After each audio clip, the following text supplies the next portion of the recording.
My FPL Gameweek 34 Transfer Plans. I'm actually not on free hit as I played it in Gameweek 33, but let's see how my Gameweek 33 is doing, as well as find out what my transfer plans are. 2 free transfers, no free hit. Will I have to take any hits? Without further ado, let's get into it.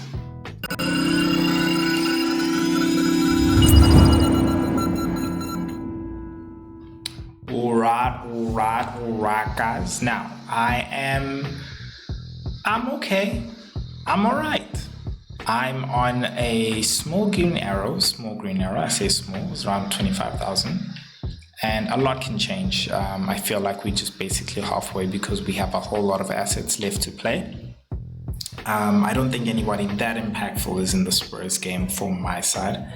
Probably some differentials for other people, but nothing that can really hurt me.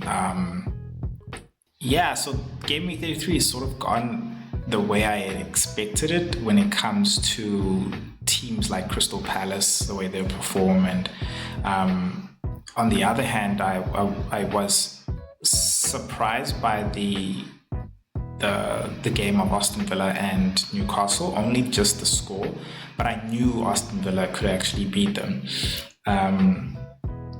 just not by 4 goals to no. I was really taking a chance with Watkins. That's me being honest, in the sense that, like, logically, if Rashford's not starting, Watkins is going to start. So I'm like, cool, I'm going to get a share of those points either way. So was happy to have him there as a punt in case of situations like this where he did start and he's like really wants to get himself back into the starting lineup. But I feel like that's going to be the very same case with Rashford when he starts, is a fact of like, all right, cool, Ollie's not taking it lying down. I'm going to have to also, put in a performance and get some returns. So that's really where,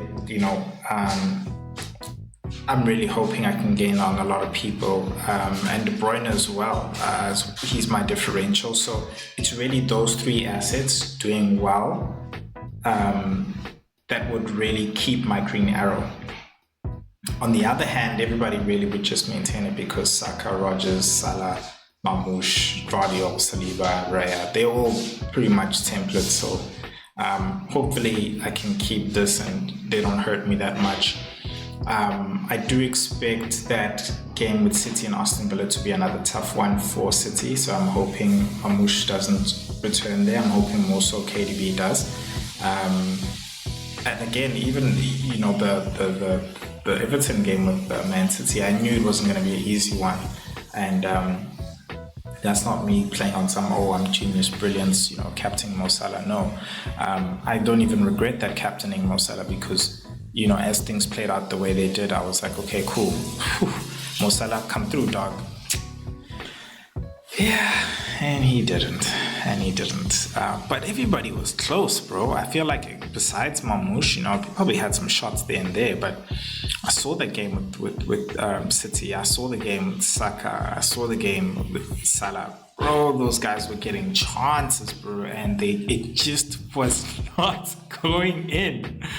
So yeah, man, I think captainers are really unlucky all round. But you guys got one more game, and let's see what it's gonna be like. But other than that, guys, let's get into my transfer plans for Game Week 34. And where are we going? We are going over here. Now, before we do that, what we need to do is you need to hit that subscribe button because you are still here. That means you clearly love the content. Guys, help me. Guys, help me. Just hit the subscribe button. It doesn't hurt. It goes a long way for the channel. If you're really loving the content, please just hit the subscribe button. I'm not asking for anything else. But other than that, for those of you who are subscribed, you know what I want to say. Get in. Cool. Now, I got 2 options, right? Option 1, I am going to be using both my free transfers to take out Mateta and Eze. And I was thinking of bringing in Mbeumo and Wood. Now, the Mbuemo might sound like a knee jerk because of great performance, but I think it's a knee jerk. It's a knee jerk. The top 5 fixtures here from Game Week 34 to Game Week 38 are on my right. Right over here at the top, we got Nottingham Forest, we got Wolves number 2, West Ham number 3, Bournemouth number 4, and Man City number 5, with the somewhat predicted fixtures, double game week fixtures for 36 and the blank for 37. So, with those being the top 5, I don't think Mbuemo's fixtures are all necessarily that bad. I think they're good enough for him. Even this game week as well, I think both of them can actually do well against each other. I guess for me, when it comes to Wood, I mean, he hasn't necessarily been lighting it up, but I'm going off of his previous performance, and we'll get into my option 2 as well, because right now I'm kind of struggling when it comes to players who are in good form and have good fixtures as well. That's where I'm struggling in finding a good striker. But at the same time, really looking ahead at Game Week 36, 37 and preparing for that as well, because I don't want to have too many doublers and then resulting in me having too many blanks as well, and I have to deal with that as well. So that's something I need to keep in mind, and I think that these two are going to have fairly good fixtures and have fixtures in Game Week 36 and 37 as well. So that's my thinking along the line with these two. Now let's look at option 2. Option 2 is Cunha and Bowen. So in this game week, Cunha, amazing. Say a Wolves player is amazing to have. It is between Cunha and Strand Larsen. My issue is it's really just off of the fact that they have a good game week this game week, because I mean, I look at them and fine, they say Wolves, double game week 36. It's not necessarily a great game week. Fine, they play Crystal Palace and they got Bournemouth at the end. It's just that Man City game for me, I guess, which is like, and I think, fine, it might be okay if you got a striker, maybe not so much for a defensive player. But then again, it's really just that Man City game.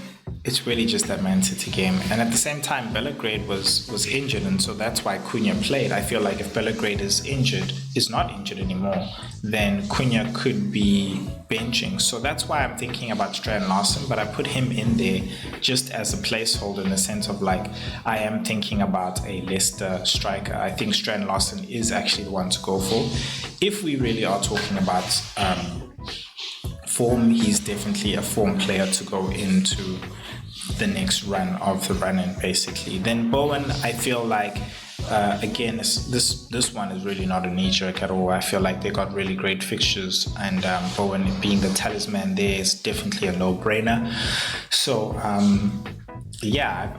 definitely I'm like, yeah, these guys would, I think, go very well with the actual team. So let's take a look at my team, my bus team, and what I want to do actually is do somewhat of a actual reveal.